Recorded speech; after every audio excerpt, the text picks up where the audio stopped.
আসসালামু আলাইকুম ওয়া রাহমাতুল্লাহ। আত-তাসহিল ইনস্টিটিউট অফ বাংলাদেশ থেকে সকলকে আন্তরিক শুভেচ্ছা জানিয়ে শুরু করছি। তো আমরা নাহু শিখতেছিলাম।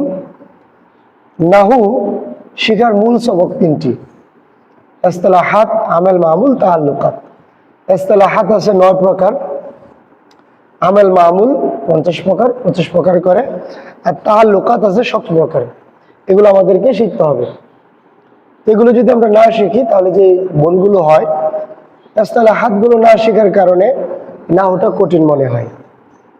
আমেল মামুল এগুলো না চেনার কারণে এবারত এটা পড়া যায় না, আপনার এআরাব দিতে পারে না। তাআল্লুকাত এগুলো না চেনার কারণে ছাত্ররা তরকিব তর্জমা করতে পারে না। তো আমরা যদি এই তিনটা সবককে সুন্দর করে শিখি তাহলে আশা করি আমাদের এই বিষয়গুলো খুব সুন্দরভাবে হল হবে। এগুলো আমাদেরকে প্রথমত শিখতে হবে, জানতে হবে, এরপরে এগুলো আগে আমাদের খুঁজে খুঁজে বের করতে হবে। এগুলো কিন্তু এটার কাজ। তো আমরা দেখতেছিলাম যে ইসতিলাহাত 9 প্রকার। ইসতিলাহাত 9 প্রকার হলো এগুলো: মুফরাদ, মুরাক্কাব, ইসম, ফিল, হরফ, মুআররাব, মুবনি, মারিফা, নাকিরা, মুযাক্কার, মুআন্নাস, ওয়া তাসনিয়া, জমা, মুনসারিফ, গায়র মুনসারিফ, ইআরাব ইসম, ইআরাবে ফেলে মুজারি। এখানে মূলত 9 প্রকার আছে হলো আপনার 36টা। হ্যাঁ, তো এর মধ্যে থেকে আমরা যখন প্রথমে আলোচনা করি মুফরাদ, মুরাক্কাব, তার সংজ্ঞা বলার পরে আমরা মুফরাদের আলোচনাগুলো ইতিপূর্বে শেষ করেছি। মুরাক্কাবের আলোচনা সবটাই আমরা শেষ করেছি। মুফরাদটা ছিল, মুফরাদের জাস্ট সংজ্ঞাটা বলা হয়েছিল যে একক অর্থবোধক শব্দকে মুফরাদ বলে। মুফরাদটা 3 প্রকার হয়: ইসম, ফেল, হরফ। ইসম, ফেল, হরফ। একক অর্থবোধক বলতে হয়তো একটা ইসিম হবে, নয়তো একটা ফেল হবে, নয়তো একটা হরফ হবে। এমনিতেও মুফরাদ 3 প্রকার: ইসিম, ফেল, হরফ। ইসিম জাইদুন, ফেল নাসরা, হরফ মিন। যেহেতু এটা মুফরাদ, যেহেতু এটা মুরাক্কাব না। মুফরাদ হলো একক অর্থবোধক, আর মুরাক্কাব আগেই বলেছি এটা ছিল আপনার যৌগিক শব্দ, যেটা 2 বা 2 এর অধিক শব্দ মিলে গঠিত হয়। ওকে, যাই হোক, আমরা এখন মুফরাদের আলোচনা করব স্টেপ বাই স্টেপ।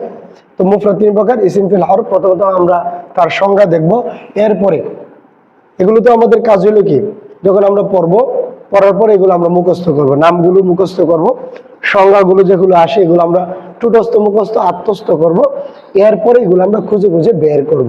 যতক্ষণ পর্যন্ত না আমরা এগুলোকে খুঁজে খুঁজে বের করতে পারবো ততক্ষণ পর্যন্ত আপনি বুঝবেন যে নাহু শেখা হচ্ছে না।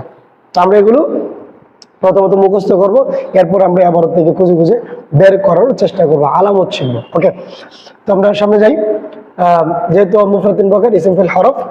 ইসম হলো যা নিজের অর্থ নিজেই বোঝাতে পারে কোনো কিছুর সাহায্য ছাড়াই। কোনো কিছুর সাহায্য বলতে আপনার 3 জামানার কোনো জামানা ইসিমের মধ্যে পাওয়া যায় না। 3 জামানা বুঝেন তো? মাজি, এরপরে অতীত, বর্তমান, ভবিষ্যৎ, কোনো জামানা এটার মধ্যে থাকবে না। যেমন জাইদুন, জাইদুন, এরপরে বকর, ওমর, খালেদ, যত ধরনের নাম আছে এগুলো বললে এগুলোর ভিতরে কোনো সময় থাকে না, এগুলো এমনিই বোঝা যায়, নিজের অর্থটা নিজে বোঝাতে পারে, এটাকে ইসিম বলে। এখন এগুলো চেনার কিন্তু আলামত আছে, হিউজ পরিমাণ আলামত আছে, আমরা এগুলো শিখবো। ওকে, এরপরে ফেল। ফেল হলো যা নিজের অর্থ নিজে বোঝাতে পারে এবং এতে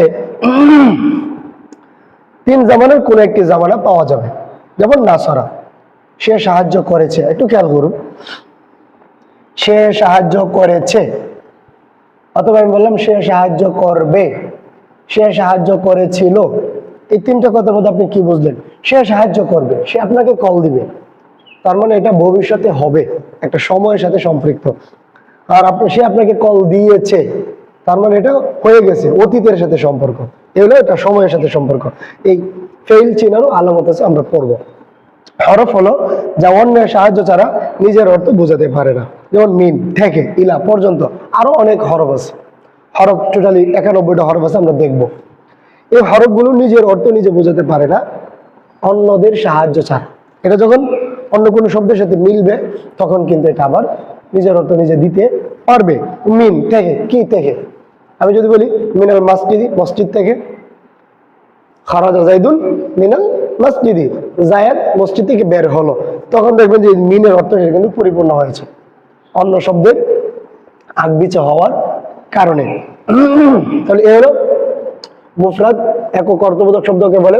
মুফরাদ তিন প্রকার, ইসিম, ফেল, হরফ। ইসিম কাকে বলে, ফেল কাকে বলে, হরফ কাকে বলে। এখন আমরা দেখবো ইসিম কিভাবে চিনবো, ফেল কিভাবে চিনবো, হরফ কিভাবে আমরা চিনবো, এগুলো চিনার আলামত কি। ক্লাসগুলো একটু আপনার বড় হতে পারে, আপনারা মনোযোগ সহকারে যদি দেখেন তাহলে আশা করি নাহু আপনাদের নিকট কঠিন মনে হবে না।